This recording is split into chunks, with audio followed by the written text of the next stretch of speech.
कागल कोल्हापूर येथील श्री हजरत मर्दाने गैबी पीर कागल या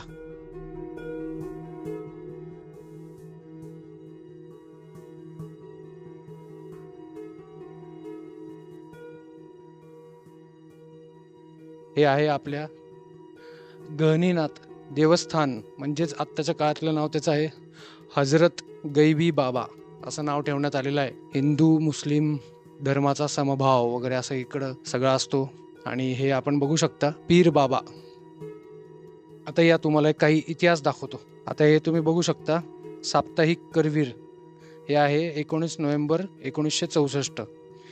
इथे काय लिहिलंय, या पीराचा उल्लेख नवनाथ या चरित्र ग्रंथातही आढळून येतो. म्हणजेच काय, नवनाथ या चरित्र ग्रंथात आढळून येतो. नाथ पंथामध्ये प्रसिद्ध असलेल्या मुख्य गहनीनाथाची जरी ही समाधी नसली तरी नाथ संप्रदायातील तेच नाव धारण करणाऱ्या कोणीतरी श्रेष्ठ शिष्याची किंवा नाथ पंथातील एका श्रेष्ठ प्रचारकाची समाधी असावी. आता याचाच अर्थ काय की ही जी समाधी आहे ही आपल्या हिंदूंच्या नाथ संप्रदायामधील गहनीनाथ स्वामी नाहीतर त्यांच्या कोणत्या तरी शिष्याची समाधी आहे. पण महाराष्ट्रामध्ये ते अल्लाउद्दीन खिलजी असू दे किंवा ते बहमनी साम्राज्य असू दे, नंतर आदिलशाही असू दे, मुघलशाही असू दे, त्या काळामध्ये इथं पीर बाबा अशी ती परंपरा मुस्लिमांची झाली. आणि त्याच्यानंतर हिंदू पण इथं पाया पडायला येतात, मुस्लिम पण पाया पडायला येतात, अशी सगळी इथं परिस्थिती निर्माण झाली. पण इथं काय लिहिलंय, श्री गहनीनाथ. आणि आता तुम्ही नेम प्लेटवरती काय बघितलं, तिथं फक्त गैबी पीर बघितलं. गहनीनाथ महाराजांचं नाव कुठे, स्ट्रॅटेजिकली प्लॅनिंग करून गहनीनाथ महाराजांचं नाव गायब करण्यात आलेलं आहे.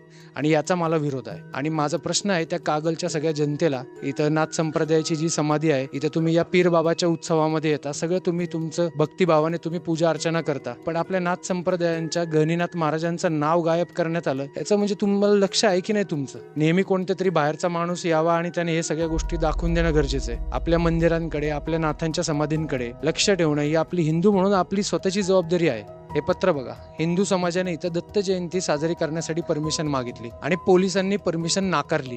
का?